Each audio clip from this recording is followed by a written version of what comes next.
Hi everybody, greetings from Alsace, France. So I asked Abdulwaheed to develop some components for me. One of those was about an LMS, e-learning system, and he did this with very good competencies and very good professionalism.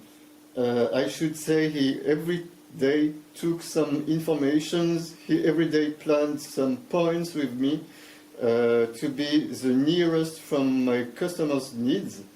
I am a webmaster since 10 years more, and I should say I never saw such a professionalism here, except with another developer, but really with this one and so just a complicated component, I should say I was very satisfied. We actually planned some other components, that is a very good point, and I should say I really trust him. I really need his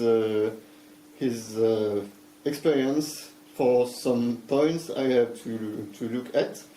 That could be about some security problems. That was also about some specific needs about plugins like Mollie payments, for example, and so on. So really good professional developer, and a big thank you to Abdul. Thanks and have a nice day. Bye.